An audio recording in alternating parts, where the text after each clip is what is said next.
All right, good morning. I want to welcome everybody who is with us today, not only here in my household of faith, get this adjusted a little more, but everyone that joins us through Facebook or through YouTube or however this comes to you, if someone shared it and you watch this.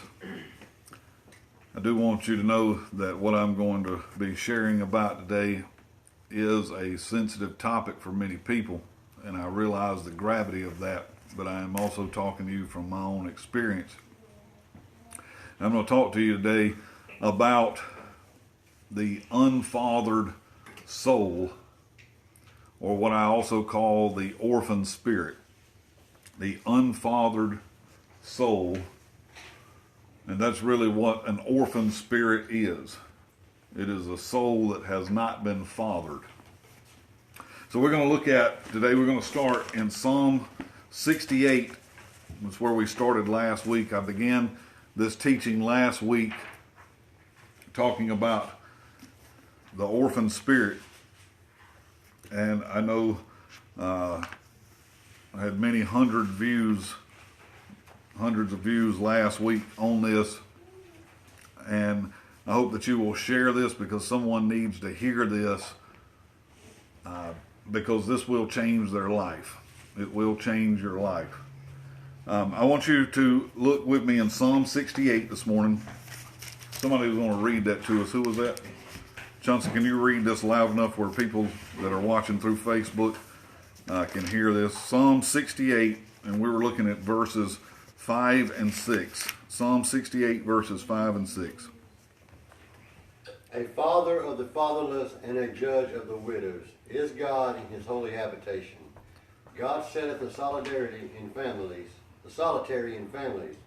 He bringeth out those which are bound with chains, but the rebellious dwell in a dry land. Okay, thank you. All right, so the writer of Psalm 68 being David, who was the king of Israel and presumably one of the greatest kings that Israel ever had, wrote this. And one of the first ways that he reveals God is that God is a what? A father. God is a father. He's a father to who? What does the Bible say? Fatherless. A father of the fatherless. A father of the fatherless. He also says he's a judge of widows. Is God in his holy habitation. Verse 6 is important to us, as I've been pointing out. It says that God sets the what? The solitary, or the person that's alone, right? Mm-hmm. In where? Family. In a family.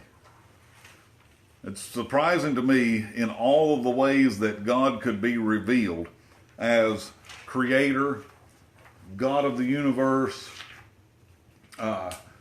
in any facet of God being explained. David chooses here in Psalm 68 to first and foremost describe God as a father.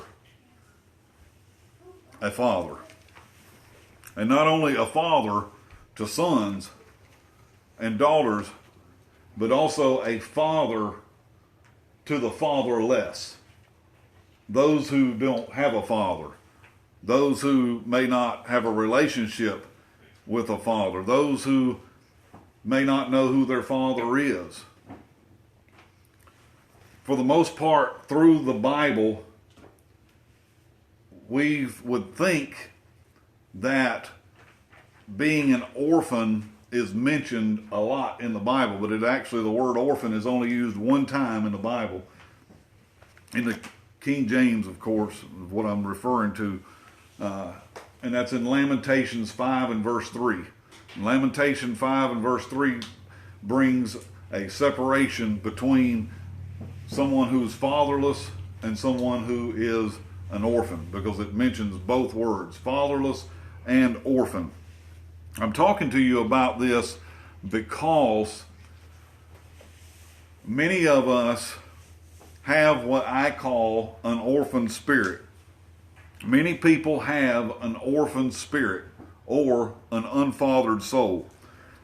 And this is not dependent upon whether you had an earthly father, or whether you had a good father, or whether you had a bad father, or whether you grew up in an orphanage,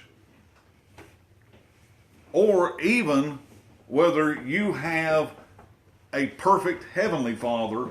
You can still have an unfathered soul or an orphan spirit and those tendencies. So the question that I've given you notes, the question that I've first raised with this is, what is an orphan spirit? And I'm going to explain that to you. What is an orphan spirit? An orphan spirit is a person that has a name, but they have no identity. They have a name, but they have no identity. What does that mean? Everyone in here has a name. They call you something, whether it's hey you. You're called by a name. Might be Jason, might be Scooter. Some people call you Scooter. A lot of people call me that. You might have a name or a nickname, but just because you have a name does not mean that you have an identity. And when I say an identity, I don't mean a picture ID or a license in your pocket, something that can identify you. I mean that you don't know who you are. This is one of the first signs of an orphan of spirit, is that someone does not know who they are. Who are you? If someone were to ask you, who are you, what would you tell them?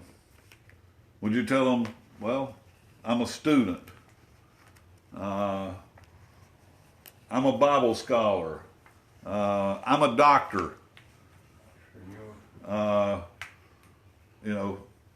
Most of the time when you ask people who they are, the response will be what they do.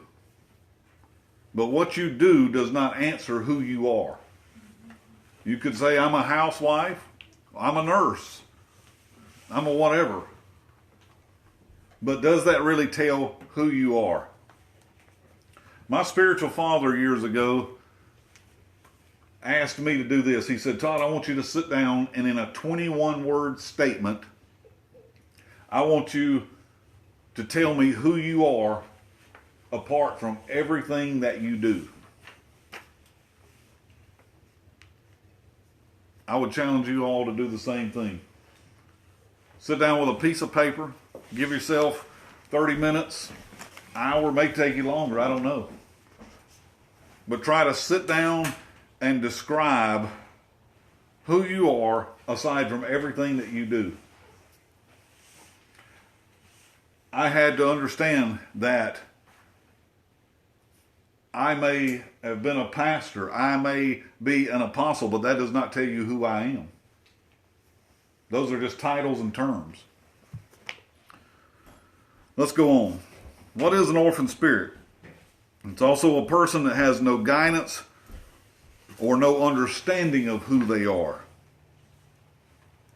One of the things that we have to understand about why God gives fathers is because a father is intended to shape the identity of a son or daughter, and then to raise up that son or daughter to their God-given purpose, to raise them up. The Bible tells us fathers train up, fathers raise up. Where a father is to raise someone up, to train someone up. What are they training them or raising them to? They're raising them to their identity, and they're raising them to their purpose. This is one of our first understandings of what a father is. For the most part, we may not know what a father is. Our society does not know what a father is. This is why our society doesn't see a need for fathers. We can now just, have whatever dynamic that we call a family. But God is a father to the fatherless, and then it says that he sets the solitary in a family. God is not only highly motivated, but he is highly interested in fathering and families. We have to understand that. The end of the Old Testament ends with this verse of Scripture. I will turn the hearts of fathers to the children, and the hearts of the children to the fathers, lest I come and smite the earth with a curse. And that's the end of the Old Testament. He started out by creating Adam, who became the father of all mankind, and he ends the Old Testament saying, if the hearts of fathers don't turn to children and children to fathers, I'll curse the earth. We have to understand that God is not only a father to the fatherless, and the reason that he is a father to the fatherless is that the fatherless or the unfathered person becomes a son. The next point I have here to you is that someone who has an orphan spirit or the unfathered soul, they will have identity and ethics problems because they've been unfathered. Anywhere that you have not been fathered, you're going to have identity problems and ethic problems. People say many times, I'm having an identity crisis. I'm having a midlife crisis. I don't know who I am. I don't know what I'm doing anymore.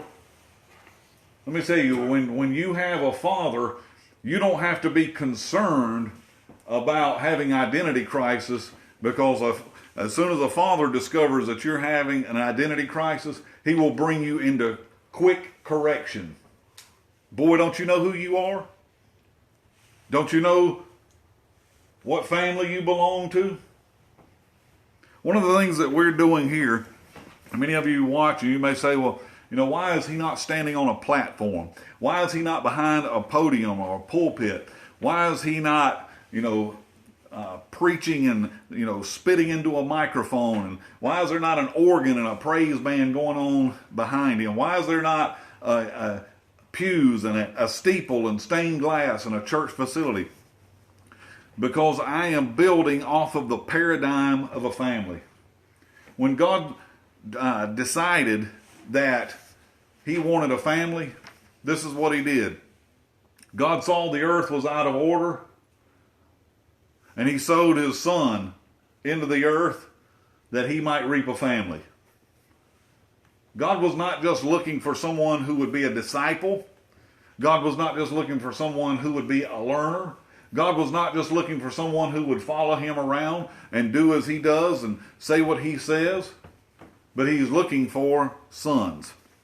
Let's look at somebody. I told you to get John chapter 1, St. John chapter 1, verse 12. Who had that? I did. Can you read that to us real quick? This is John 1 and 12. Somebody can type that into the chat stream for me. But as many as received him, to them he gave the right to become children of God, to those who believe in his name. Okay, thank you, Sherry. I covered this earlier. Those of you that were not here with us, at John chapter 1 verse 12. If you're reading this from the King James, it says, and as many as received him. Who is him? The Son of God. It's very important, first of all, that we recognize God as the Son. S-O-N. God as the Son. And I've posed this question time and time again to people. Why would God come as Son and not as Father? We know that God is a Father, but why has he come as the Son? The main reason for this is for us to receive sonship and to receive the identity as sons. Here's what I'm saying to you.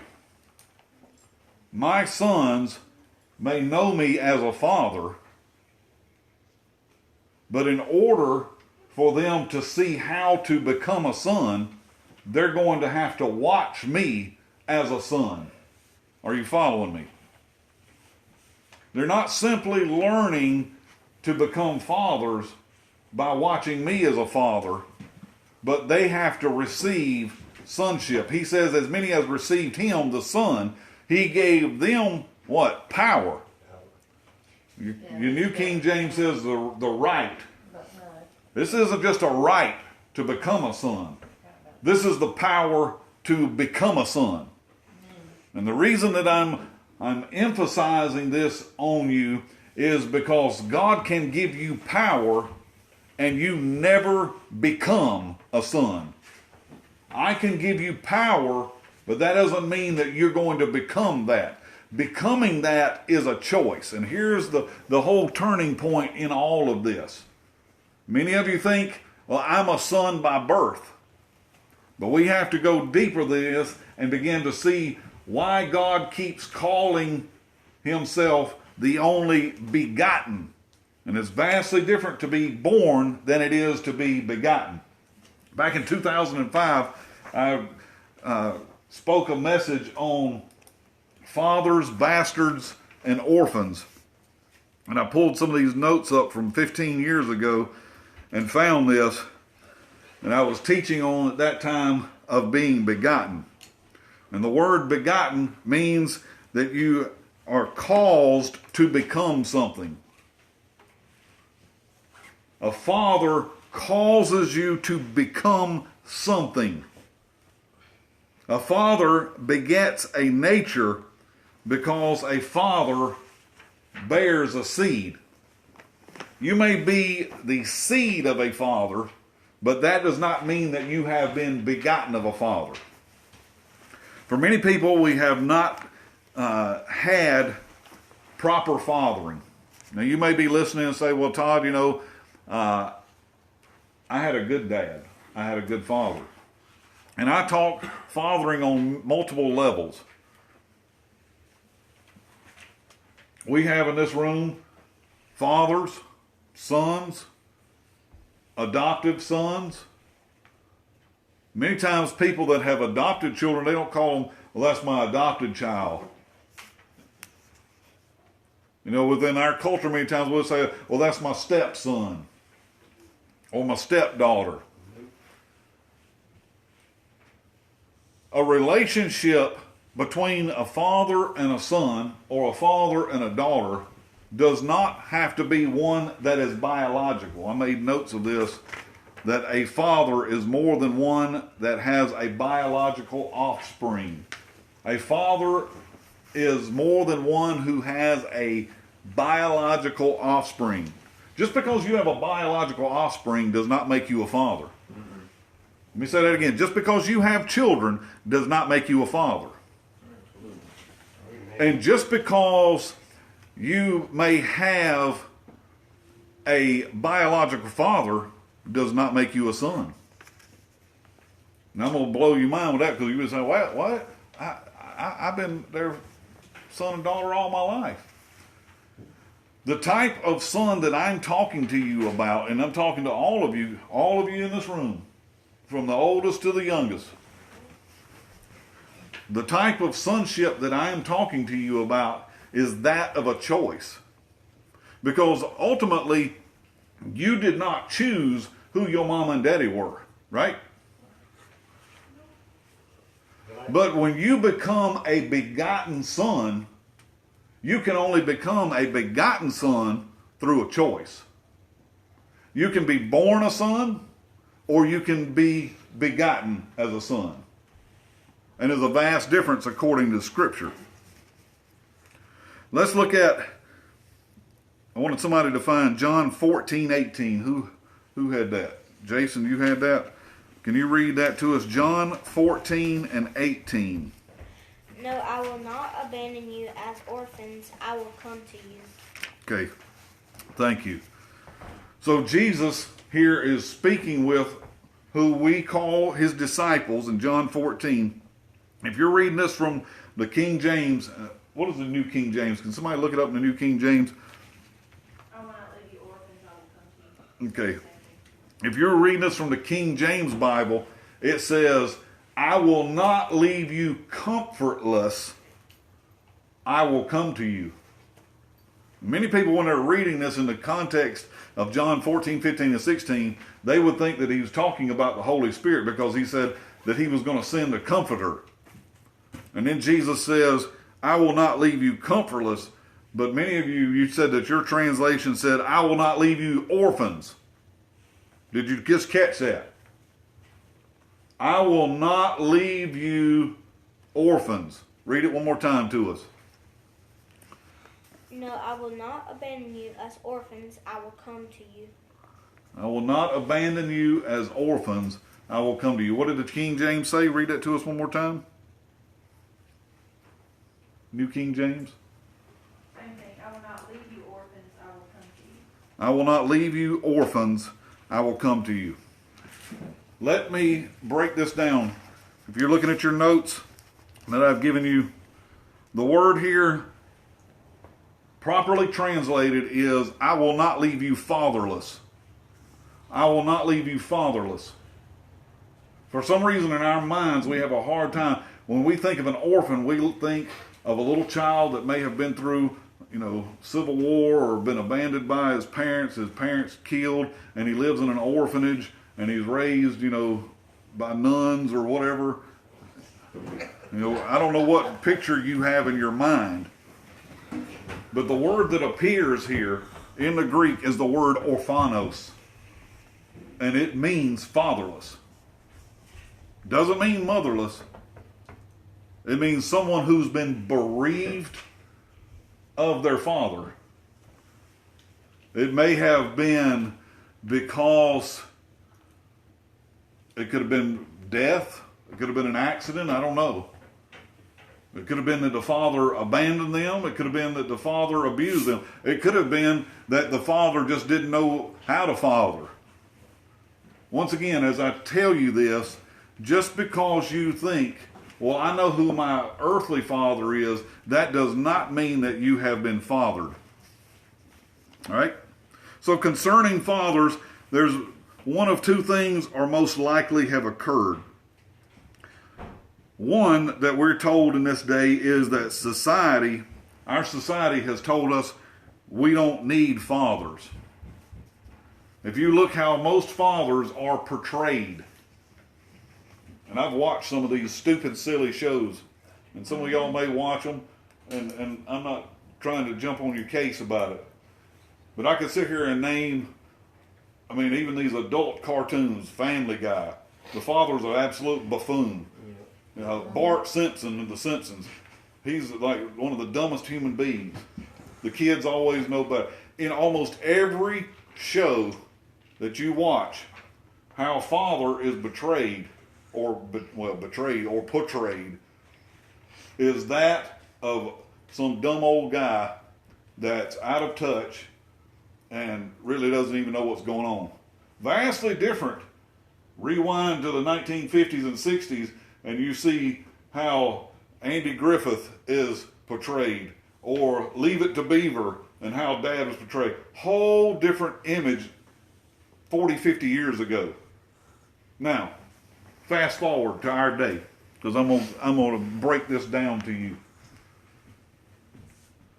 Your society and the ills of it all, and the massive incarceration, drug use, and all the other ills of society that are going on.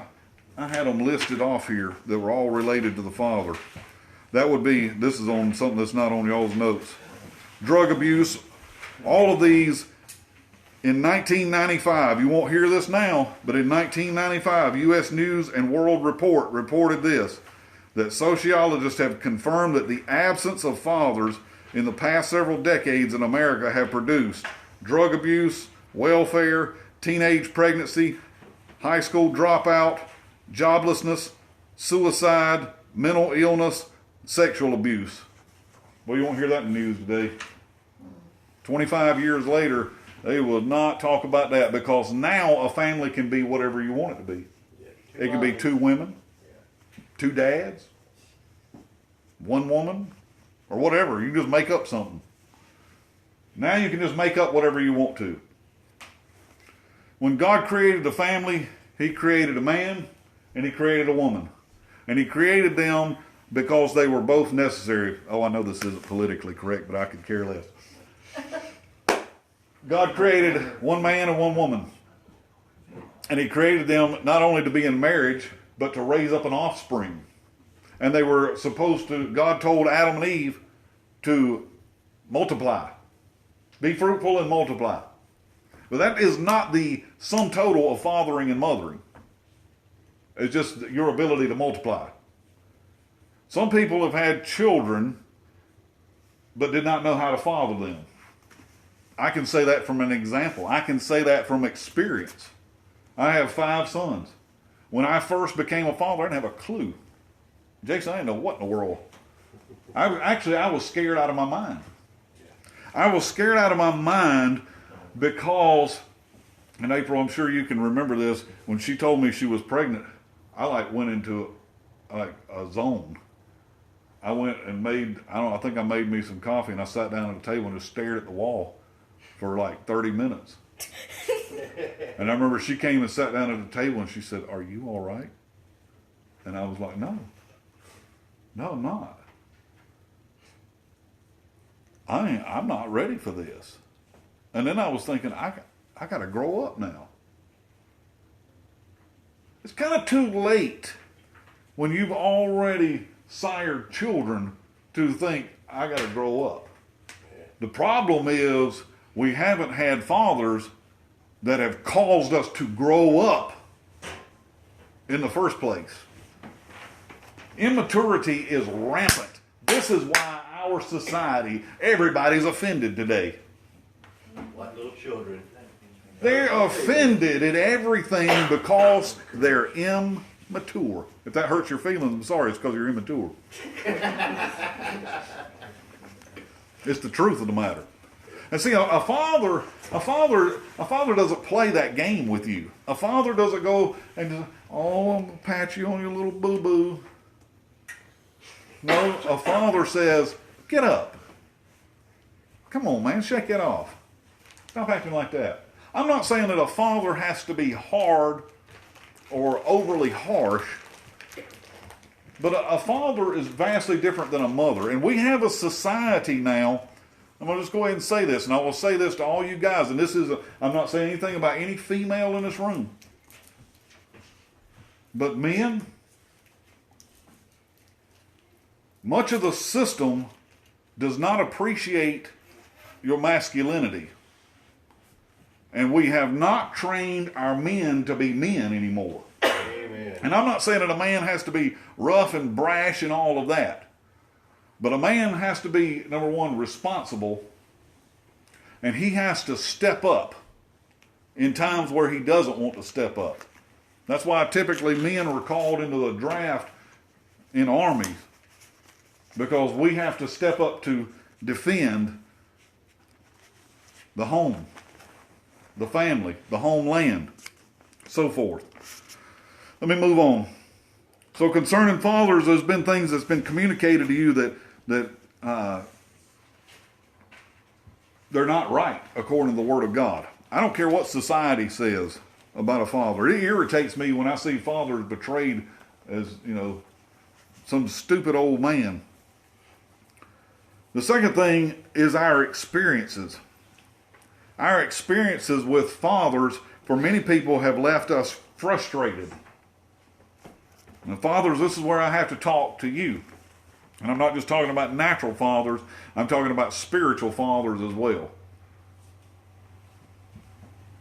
You may have grown, I don't know if I asked you growing up, the situation between you and your father, it would be so vastly different, varying from person to, I didn't know him, to, he was abusive, to he was a good dad, whatever. My earthly father was an alcoholic. He just wasn't there. He was rarely there. He wasn't there emotionally. What was communicated to me growing up is that a father is a man that pays the bills. And as long as he's done that, he's done his job. Guys, that is not a father. A father is much more than that. I mean, if all you do is go to work and pay the bills and gripe about the electric bill, then that's not being a father. Let me go on. because our experience with fathers can leave us frustrated to the point where we may believe that there are no fathers, or we may even become angry. And I've watched this, especially with many females, where there has not been a father, they can become angry towards men. All of this, eventually, you have to see how fathering has, or the lack of fathering, has affected a human being emotionally, psychologically, and even spiritually. Because ultimately a father is reflective of God. Now, I cannot sit here and say to you that there are any perfect fathers in the earth. Because if you're looking for a perfect father, then you're only going to be able to find one, and it is the Heavenly Father. But that does not negate that there are to be proper fathers, good fathers, and great fathers in the earth. Because ultimately a father is to reflect God. That's why David says that God is a father. What does that mean? It means that he's not only a generator. I need to jump into this with y'all so that you can get this. Because a father, the word father means someone who generates. This is where you get the word generation. Because there is a certain gene that is given to you. If you were to look at the DNA and your chromosomes, you're half of your mother and you're half of your father. You receive your bloodlines from your father. You become a generation of your father. We may be very frustrated by the lack of fathers in our society. And this has caused a fragmentation in human beings. The frustration fragments into many segments of life, which I don't have time to cover at this point. I will say this to you. You may sit back and say, well, you know, I had a good father. But I can tell you this, it doesn't matter whether you had a good father, you can still have orphan tendencies, and that's what I'm talking about. Just because there was a good man at home does not mean that he knew how to father you. He may have just been a good man. And he may have done the best with what he knew how to do, but he may not know how to have been a father. Are you following me? Anybody good? If you got some questions, write it down. Here's what creates inside of someone an orphan tendency. I need you guys to listen to what I'm telling you here, because this is going to affect the rest of your life. You can have a good father, but you may have never chose to be fathered. You can have a father, someone who knows how to father, but still choose not to be fathered. And this is why I told you last week that this orphan spirit, or an unfathered soul, happens through one of two ways: either abandonment or rebellion. Jesus tells us a story of what we call the prodigal son. In this, he is emulating or relaying to us what God the Father is like. He's a perfect father. But yet he has two sons, both of them. One rebels completely and leaves the house with his portion. The other one stays at home, but still does not have his father's heart. So it doesn't matter whether you left or whether you stayed home. Because many people have asked, is this story about the younger son, the older son, or is it about the father? Well, it's about all three of them. It doesn't matter whether you stayed at home or you left the home. Just because you had a perfect father does not mean that you have his heart.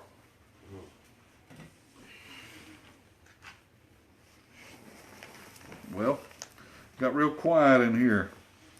I didn't even get any thumbs up on Facebook.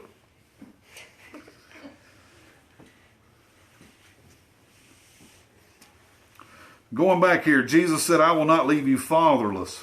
John 14:18. What is it that a fatherless person begins to seek? I can tell you this by experience. You will seek for someone to bless you. You will seek for someone to love you. And you will seek for someone to stand with you. All of us ultimately have those things in heart. You want somebody to approve of you. I don't care who you are. I don't care how old you are. All of us want to be loved. All of us want to be approved of by somebody. And ultimately, we want somebody to stand with us, even in our most difficult days. What's left with someone who has an orphan spirit? They have no one that cares. They'll feel like there's no one to comfort them, no one to love them, and the worst part is no one to correct them. This is something that we have to receive not only as fathers, but as sons. See, when I was 35 years old, I became the oldest living male in my lineage. My grandfathers were passed away. My father passed away. And I felt very, very alone. I had 2 uncles that were still alive. But uncles just not the same. I'm not saying that I love my uncle. They're not the same as my father and my grandfather. I can remember going through April may remember this. I had asked God to begin to purge me of things that were held deep inside of me that I wasn't even aware of. You ever remember David saying, purge me of secret sins? There are things sometimes that are so deep held inside of us that we're not just mentally aware of all the time. I said, God, anything that's inside of me that doesn't need to be there, I want it out. And I remember I woke up in my sleep. I was bawling, crying, like shaking the bed, crying. And when I awoke out of my sleep, it became very aware to me that I've been angry with God my whole life because I felt like He took my grandfather from me at an early age. At that time, I was only about almost 4 years old. My grandfather passed away, but I can still remember that he was one of the few males that existed in my life, looking back, that cared for me. I mean, I can remember I was sticking a screwdriver in the electrical outlet, and he grabbed me up and whooped my butt. Not because he was angry with me, but because he didn't want me to get hurt. He cared about me. Now, I came from a lot of German lineage and a lot of German people. They're very stoic and unemotional people. There's not a lot of emotion shown. My grandfather that I felt cared for me was not that way. He was very compassionate, very emotional, and he was also emotionally connected. And I was angry with God because I felt like you took the only male from me that was positive in those ways. And I've had to live my entire life without this. You know, when you live in an orphan reality, you feel like that there's no one that really cares. You feel all alone in the world. I can remember thinking at 35 years old, here I am with multiple children, a family. Who do I ask? When I don't know what to do, who am I going to talk to? If I live another 35, 45, 55 years, who am I going to ask when I don't know what to do? Because there's a lot of times, I'll be honest, just because you're a man don't mean you got it all together. And just because you got a family doesn't mean you got it all together either. There's a lot of times that you want somebody to be able to call on and say, hey, I don't know what in the heck to do right here. I really don't. And this is more than just about advice. Because you can get spiritual counsel from people, and people that you feel like are spiritual. But that doesn't mean that they are actively involved with you. A father is going to be involved with you. An orphan feels alone, because anyone who is unfathered is going to seek these things. And I know that this touches at the heart of people that are listening. Everybody in this room looks for approval. Everybody. Everybody wants to hear, good job, well done. And, there are people, I hear people on Facebook on here discounting spiritual fathering and talking about, I've heard people berating it. And I'm sitting there going, just because you had a bad experience doesn't mean I have. And your bad experience doesn't define mine. I have a good experience. I have a great spiritual father. And we talk many times a week. And it's not always me just trying to find out what's in his head or to get what's in his hand. We just talk. We have a relationship. And ultimately, that's what this all stems back to. It is a relationship with someone in this world who cares. He genuinely cares. He cares. That's the first thing that I realized when I met him. I've been in ministry for many, many years. And I'm not saying that there are people in the world that don't care. And I'm not saying that there are Christian people in the church that don't care. But one of the first things that I noticed with my spiritual father is that I had access. I had been granted access to him, and that he genuinely cared. Because I'm going to be honest with you, in the world, it's a dog-eat-dog world. And I tell my own sons, don't ever expect that you're going to leave this house. You guys, you better listen to me on this, because I'm going to tell you the truth of the world. The world does not care about how you wind up. If it did, you wouldn't have millions of homeless people living on the street. Now, you may have some people that come along and feed the homeless, may even open, a soup kitchen, or even have a men's shelter. And I'm not saying that those are people that generally, that they're not genuine and they don't care. But how many of them would take you into their house?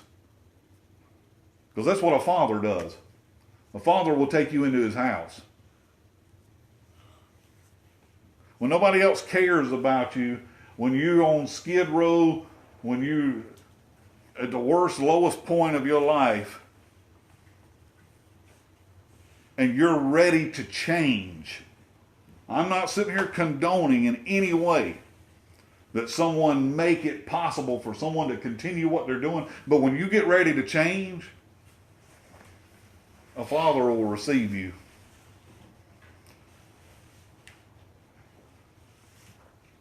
I spoke with a man about a year ago that just came back from Los Angeles.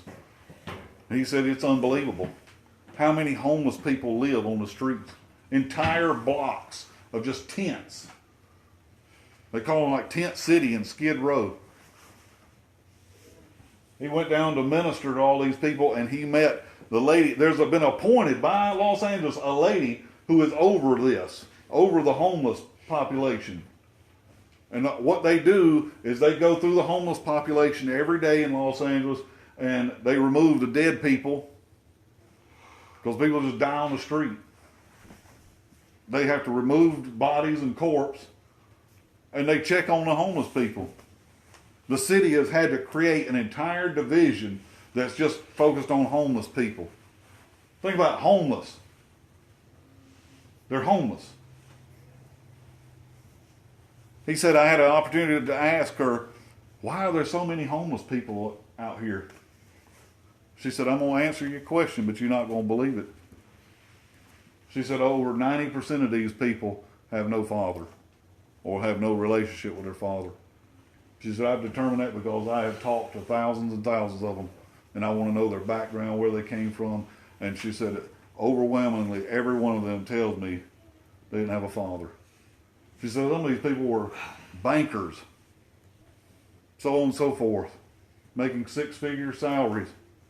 Something happens, a tragedy, and then they have no one to fall back on. That's what a father does. A father becomes the support of a family. I know I'm going long here, and I'm gonna wrap this up.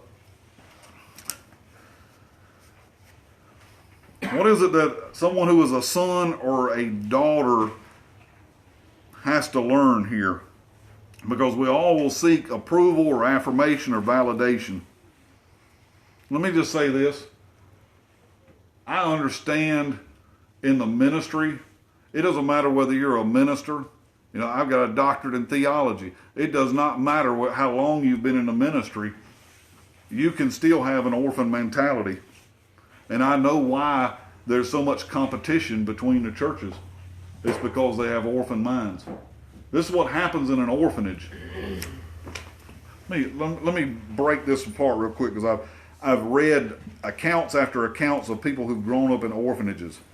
The way an orphanage runs is as you grow up and as you get bigger and you're bigger than the other kids, then you start telling the other kids what to do. And if they don't do what you tell them to do, then all of the kids in the orphanage say you beat the younger ones. That's the only way that you can get them to do what you want them to do, is you beat them. So in an orphanage, most of the kids, they grow up being beaten by the other kids, and then when they get old enough and bigger, then they start telling the other kids what to do, and they beat those kids. You know, there's no right or wrong. You just do what I say to do. What happens in all of this is they have somebody to look up to. And that older orphan kid becomes their father figure. And all that kid has ever told, all they've ever known is the other orphans. They haven't been fathered or mothered. All they've known is growing up in an orphanage and being somebody who's older than them beating them because they do what they tell them to do.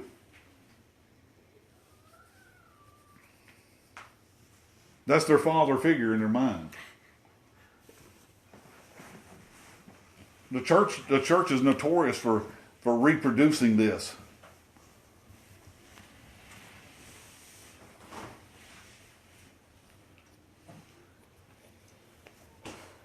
How do I know that? Because pastors are very competitive with one another. Mm-hmm. Very. You know why they're competitive? Because they're wanting to be validated. If I've got the biggest church with the most seating and I'm building a new building, they want the other pastors to say, wow. They're just looking for validation. Boy, let me tell you, that upsets my heart. I'm not mad at these guys. I know where these guys are living from. They're trying to amass and build something because they're looking for men to validate them. This is why you see me where I am. I'm sitting in my house. We've vanquished our facility. I could care less about any of that. I could care less. If somebody asked me, how many people you got in your church? I go, first of all, I ain't got a church. I got a family. Because God sets the solitary in a family. That's what I've always wanted, was just a family. A normal family, a functional family, not a dysfunctional family, a normal family. If there is a such thing as normal. Now I know all y'all weird and strange, yes we are. And they're all pointing fingers at each other. Y'all can't see them. He's probably the most normal. But everybody, man, let me tell you, when a child gets adopted from an orphanage, do you know what runs through the entire orphanage? Why wasn't I chosen? Mm-hmm. What's wrong with me? And see, when you start thinking and talking like a son, it affects other people, because you begin to talk different than being an orphan. And it takes, I've read people who grew up as orphans and then got adopted at like teenage years, and they said, the thing that I always wanted my whole life, when I got it, I didn't even know how to manage it. And I wound up rebelling against my parents because I just could not believe that someone would love me. I mean, and that effect goes on into their adult life, into their marriages, and even how they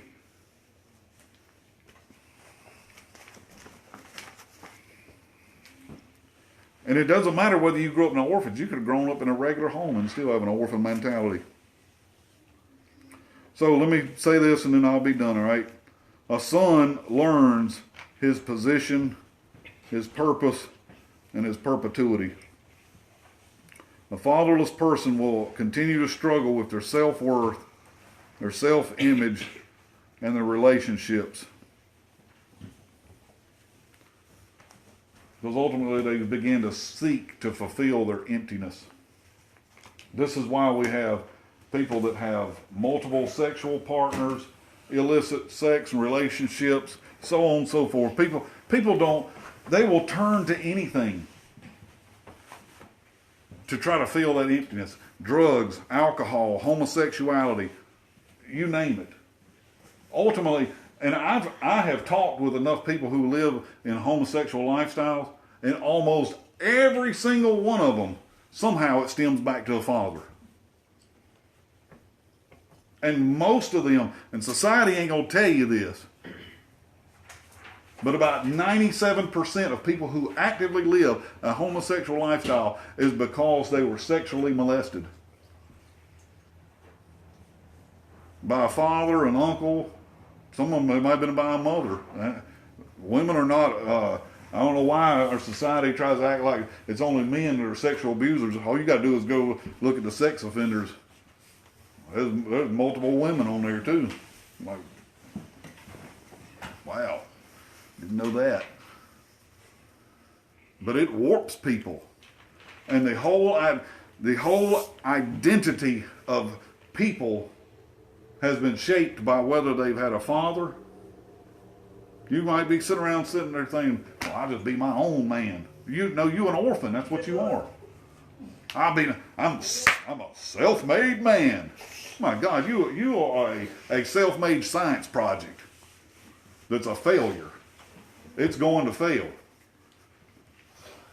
You're just trying to whip up ingredients in a bowl and try to figure it out on your own, when there's no need for you to do that, because there are fathers in the earth. And God says, if I can't find any, I'm going to smite the whole earth with a curse. We think that the things that are unfolding in our world are just, COVID and whatever else is going, whoever's life matters today. And if you say anything about either one that you don't agree with, you're going to become the target. Yep. You got a target on you. But I'm going to tell you what God's doing. Because I don't care what the world's doing. The world's going to go that way. I'm going to tell you what God's doing. God is restoring identity in the earth. Yes, he is. Yes, That's what he's doing. that's right. Because the world can't identify you anymore. Everything is about, have y'all noticed everything is about identity and trying to identify you? You got to have identity. That's why they'll want to put chips in people so they can identify you. It's all about identity. But you have to know at the same time when there's a push towards identity, you have to know that God is also identifying. And how have you been identified by the Father? How have you been identified by the Father? Have you been identified as an orphan? Have you been identified as a son in his house? Or have you been identified as a begotten son? Because you can sit here for the rest of your life and listen to me talk about this. But if you don't ever embrace what I'm talking about, you'll never become begotten. And you'll still live with orphan tendencies. And you'll still live trying to get somebody's approval. You might even look for my approval. You might want me to validate you. But that does not mean that you've chosen to be begotten. And this is a choice that one has to make. It's all in your hands. It is not in my hands to whether I can father you. It is up to you whether you choose to be a son. Amen. That's the mark of a true spiritual father. A spiritual father will not come to you and say to you, "You my son." It is the place of a son to come to the father and say, "You my father," because he has to choose to be begotten. Are you with me? You have to choose to be begotten. Now, Jesus did say, "I have chosen you and you haven't chosen me," but you still had to choose him, did you not? That's right. You still had to choose. And that choice is still there today. You may sit here and say, "Well, I don't need no spiritual father. I don't need no earthly father because I got a heavenly father." No, you've got a spirit of rebellion on you. Because if you can't submit to a man, how are you going to submit to God?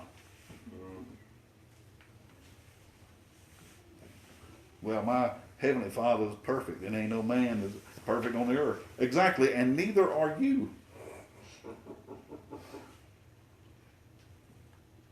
And who is it in the earth that's going to tell you no? This, do you realize what all this eliminates? It eliminates all this crap and chaos and confusion that we've had in the church. Because the first thing I want to know about somebody now, if somebody were to come here and say, "I'd like to speak to your household of faith," my first question is, "Who's your daddy?" Yeah. Because if I know who your daddy is, then I know who you are. And I'm not going to I don't want to know who you are from your mouth. I'm going to call your daddy and find out who you are. This guy says he's your son. See, my father taught me this. Apostle Paul Crites taught me this. He said that he was somewhere and somebody said to him, "That guy over there says that he's your son. And I just want to know whether that's true." And he said, "Well, I don't know whether he's my son because I haven't had to correct him yet." See, correction proves whether you're really a son. Because how you receive correction is to the measure by which you're a son. Because in today's church, you try to go correct somebody, "I'm out of here. I'll go find another church." You ain't a son. Because a son will receive correction. You better hear what I just said. I know all of you guys, y'all are at that age where you may be thinking, I don't like to be disciplined by my father. And it can be frightening at times. It can be very frightening. And painful. But a father is not concerned about your present. He's concerned about your future. He's not concerned about your past. He's concerned about your future. So if you say to me, "I'm your son," because that's the thing that you have to step forward and do. You have now placed yourself in subjection to me, and you now have given me permission to tell you no, and to tell you when you're wrong, and to tell you when you're right. This is what I'm living, guys. I'm not sitting here talking to this because I'm trying to talk you into it. I'm talking to you from my reality. Whether you receive this or not makes no difference in my life. What's made the difference in my life is that I have received this. And my father tells me no, and he tells me when I'm wrong, and he tells me when I'm stupid. You being stupid right here, Tom. Stop being stupid. Is that hard? Oh, yeah. But you know what? A lot of y'all, you're just hoping that God will bring some change. It's vastly different when God gives you a father. That change comes quick.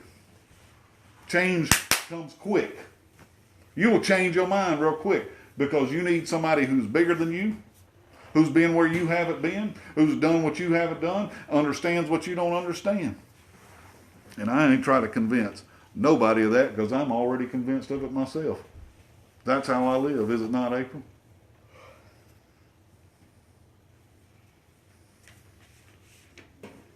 If my father calls me and says, "I need you to get in the car and come to Florida," Oh, okay. I have to rearrange my things in my life. Y'all ain't used to living, people in the church ain't used to living like that. And I'm spirit led. As many as are led by the Spirit are sons of God. Where does the Spirit lead you? To become a son? That's all I needed to say. Hey, thank y'all for watching today. Hey, somebody gave me a thumbs up. I appreciate that. I'll be back on next week. I'll be talking to you more about the unfathered soul and the orphan spirit. If you'd like to know more about us, you can go to our website. My wife and I have a website, and it's called wisdomforbeyond.com. There's some books and resources there, and we would welcome you to do that. Until next week, I will talk to you. You can also catch my wife daily at 8 a.m. Eastern Time for Daily Dose, and you'll be delighted to watch what she has to talk about. I'll see you then.